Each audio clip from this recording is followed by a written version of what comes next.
లక్ష్మణ్ గారు నమస్తే అండి. నమస్తే. లక్ష్మణ్ గారు, అమర్నాథ్ గారు కొన్ని పాయింట్స్ చెప్పారు చాలా క్లియర్గా. మనందరికీ తెలిసినటువంటి విషయమే, ఎక్కడ అణచివేత ఉంటుందో, ఎక్కడ సప్రెషన్ ఉంటుందో, ఎక్కడ అన్యాయం జరుగుతుందో 1 సంవత్సరం అణిచేయచ్చు, 2 సంవత్సరాలు అణిచేయచ్చు, 5 సంవత్సరాలు అణిచేయచ్చు మ్యాక్సిమం. ఏదో ఒక టైంలో ఎక్కడో ఒక పీక్ స్టేజ్కి వెళ్ళిన తర్వాత ఆ ఆగ్రహాన్ని కంట్రోల్ చేయడం సాధ్యం కాదు ఏ ప్రభుత్వానికైనా కూడా.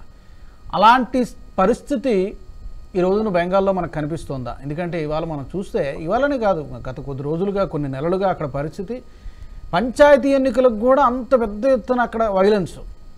మామూలుగా మన ఇప్పుడు తెలుగు రాష్ట్రాల్లో ఎక్కడైతే అంత ఏం పంచాయతీ ఎన్నికలు అంత అంటే అక్కడక్కడ చెదురుమదురు ఘటనలు జరగవచ్చు, కానీ అంత అణచివేత బెంగాల్లో నిజంగా జరుగుతోందా, లేకపోతే ఏమైనా ఎగ్జాజరేషన్ ఏమైనా ఉందా?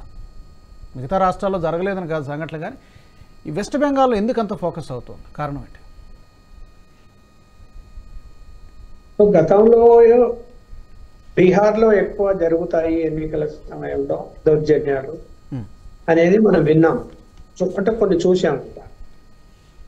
అంతకు మించి ఇక్కడ పశ్చిమ బెంగాల్లో జరుగుతున్నమాట వాస్తవం. మమతా బెనర్జీ వచ్చిన తర్వాత సిపిఎం పరిపాలనలో ఇంకా అసలు జనాలు ఓటింగ్ పోయే వాళ్ళే కాదు. నేను ఎందుకంటే పశ్చిమ బెంగాల్కి సిపిఎం పరిపాలనలో ఉన్నప్పుడు పోలేదు, కానీ దాని తర్వాత వచ్చినటువంటి ప్రభుత్వాల పరిపాలనలో వెళ్ళాను, పల్లెలు విలేజ్ కూడా వెళ్ళాను. ఎలా ఉండేది అంటే అంత దౌర్జన్యకరమైన పరిపాలన ఉండేది. సిద్ధాంతాలు వేరు, ఆడ పరిపాలన వేరు. పోలీస్ స్టేషన్ లో మర్డర్ కేసు జరిగినా కూడా సిపిఎం కమిటీ ఉంటుంది స్టేషన్ వారీగా. ఆ కమిటీ వాళ్ళు వచ్చి నువ్వు కేసు కట్టు అంటే ఆయన ఎస్ఐ కేసు కట్టాలి, లేకపోతే పక్కన పెట్టి ఉండిపించాలి వాళ్ళు వచ్చేంత. అట్లా పరిపాలన చేశారు. ఓటింగ్ రాకుండా ఇప్పుడు బ్యాలెట్ పేపర్లు కాబట్టి గుద్ది వేసుకున్నారు, అదంతా జరిగింది. సో ఇక్కడ ఆ పార్టీ దౌర్జన్యకర విధానాలకు ప్రజలు వ్యతిరేకించే కాంగ్రెస్ కూడా ఆ దౌర్జన్యాలను ఎదుర్కోలేక ఫెయిల్ అయింది. కాబట్టి అక్కడ మమతా బెనర్జీకి అవకాశం కల్పించారు ప్రజలు. ఆమె ఏదో మహిళ, మనకేదో మంచి చేస్తాదని వస్తున్నది. ఆమె మాటలు కానీ ఆమె చేష్టలు కానీ అప్పట్లో అలాగే ఉండేవి. ఆమె అధికారంలోకి వచ్చే ముందు పదానికి ఏడవడము, వేధిస్తున్నారనటము, ఇవన్నీ కూడా సింపతి క్రియేట్ చేసుకుంది. సరే, దానికి ఒకప్పుడు బీజేపీ కూడా సమర్థించింది ఆమెను. ఎందుకు సమర్థించింది? అక్కడ టార్గెట్ ముందు సిపిఎం కనుమరుగు కావాలంటే ఈమె అని చెప్పి ఆమెకు చాలా విధాలుగా మద్దతు ఇచ్చింది. సరే, ఆమె ఇప్పుడు అధికారంలోకి వచ్చింది, పనిచేస్తుంది. ఇప్పుడు కూడా నేను ఆమె పరిపాలనలో కూడా నేను బెంగాల్కి పోయి వచ్చాను ఒకసారి. జనం తిట్టని వాళ్ళు లేరు. అరే సిపిఎం వాళ్ళే బెటరు, కనీసం ఏదైనా ఎవరైనా ఇబ్బందులు పడుతున్నారంటే, ఆర్థికంగా పేదవాళ్ళు ఉన్నారంటే సహాయం చేసేవాళ్ళు. ఇప్పుడు దోచుకోవడం మొదలైపోయింది, పేదవాళ్ళ దగ్గర కూడా దోచుకోవడం మొదలైపోయింది. సాయంత్రం అయితే నీ దగ్గర 1000 రూపాయలు సంపాదించుకున్నావు అని తన్ని 500 పీక్కుని పోయే పరిస్థితి వచ్చింది. అలా ఎక్కడికక్కడ మమతా బెనర్జీ పేరు చెప్పి విలేజ్ దగ్గర నుంచి నగరాల వరకు దౌర్జన్యాలు పెరిగిపోయాయి, దోపిడీ పెరిగిపోయింది. ఆ అరాచక శక్తులే కదా ఇప్పుడు ఎన్నికల్లో పనిచేస్తున్నాయి. ఎందుకు? మళ్ళీ ఆమె రావాలి, మళ్ళీ ఆ పార్టీ ఉంటే మనగా హాయిగా బతకచ్చు దోచుకొని అనే పద్ధతిలో వాళ్ళు పనిచేస్తున్నారు. అది ఎంత దారుణమైన సంఘటనలు జరిగాయి అంటే మనము చెప్పుకుంటే పొద్దున్న సాయంత్రం వరకు మనం చెప్పుకోవచ్చు అక్కడ జరిగిన సంఘటనలన్నీ కూడా. అవును, సందేశ్ ఖాళీ ఒక పెద్ద సెన్సేషను, అంతకుముందు చాలా సంఘటనలు జరిగాయి. అందువల్ల ఈ బీజేపీకి కాస్త అసెంబ్లీ ఎన్నికల్లో చోటు లభించింది, ఫస్ట్ టైం ఎక్కువ సీట్లు వచ్చాయి.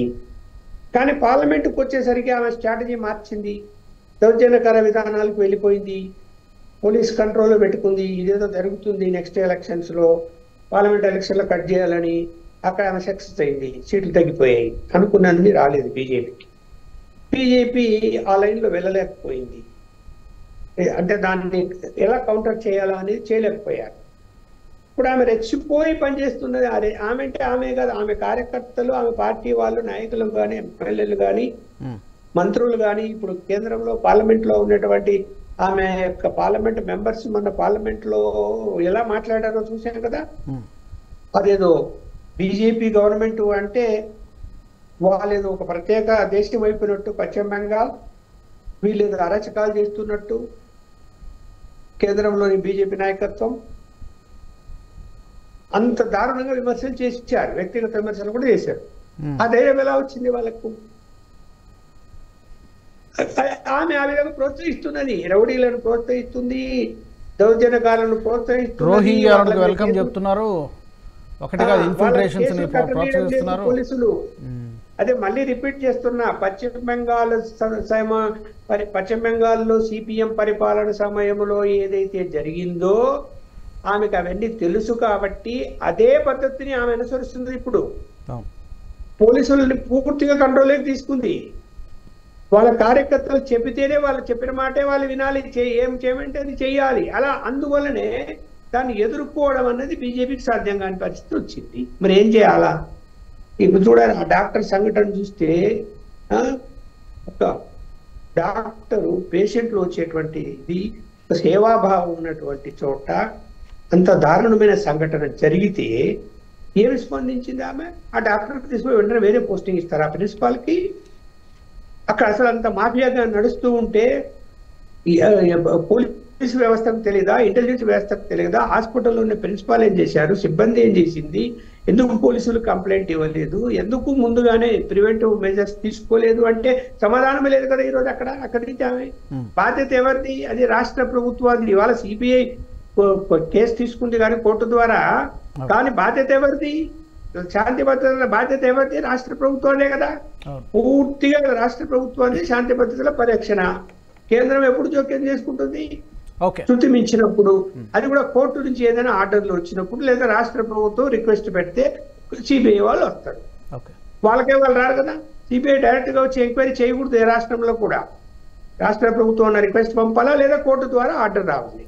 ఈ రెండు లేకుండా వాళ్ళు నేరుగా వచ్చి విచారణ చేయడానికి అవకాశమే లేదు.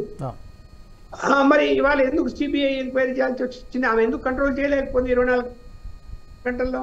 పోలీస్ వ్యవస్థ ఎందుకు ఫెయిల్ అయిపోయింది అక్కడ అంటే ఖచ్చితంగా ఆ యొక్క మాఫియా గ్యాంగులకి వాళ్ళ మద్దతు ఉంది అనేది స్పష్టంగా కనిపిస్తుంది. రాష్ట్రపతి పాలన పెట్టే పరిస్థితులు తీసుకొస్తున్నది ఇవాళ. ఎందుకు మరి? అక్కడ ఆమె ఓటర్లే ఆమెను గెలిపించారు, పార్లమెంట్ ఎన్నికల్లో కూడా అధిక సీట్లను తీసుకొచ్చారు.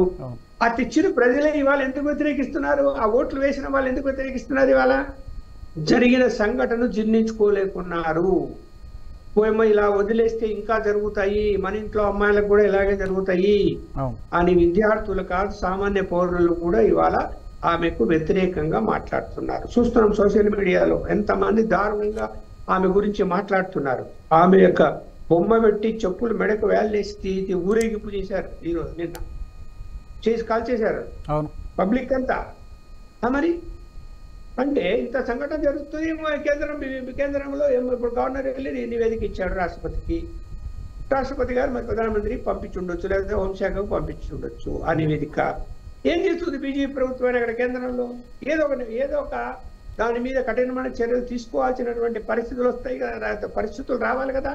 చూస్తూ ఊరుకుంటే ఏమైపోతుంది అంటే కేంద్రాన్ని ఉన్నటువంటి కూటమి ప్రభుత్వాన్ని కూడా నిందిస్తారు. ఏం పట్టించుకోవడం లేదు, ఏం చేయడం లేదు, ఇక్కడ ఏం చేస్తున్నారు వీళ్ళు కేంద్రంలో అని.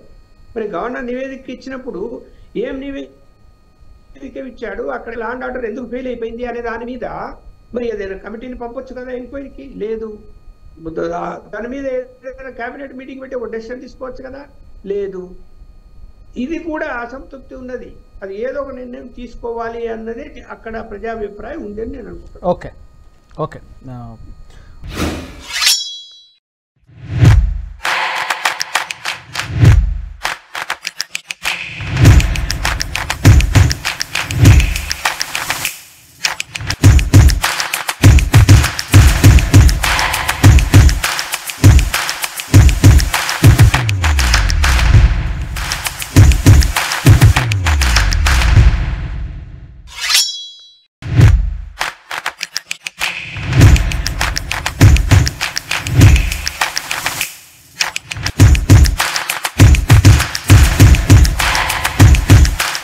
ఈ వీడియో మీకు నచ్చినట్టయితే లైక్ చేయండి, 10 మందికి షేర్ చేయండి. అలాగే కామెంట్ల రూపంలో మీ అభిప్రాయాలను మాతో పంచుకోండి. Nationalist hub group of channels ను సబ్స్క్రైబ్ చేసుకుని తెలుగునాట జాతీయవాద జర్నలిజాన్ని ప్రోత్సహించండి. ఈ వీడియో కింద ఉన్న బెల్ ఐకాన్ పై క్లిక్ చేయడం మర్చిపోవద్దు.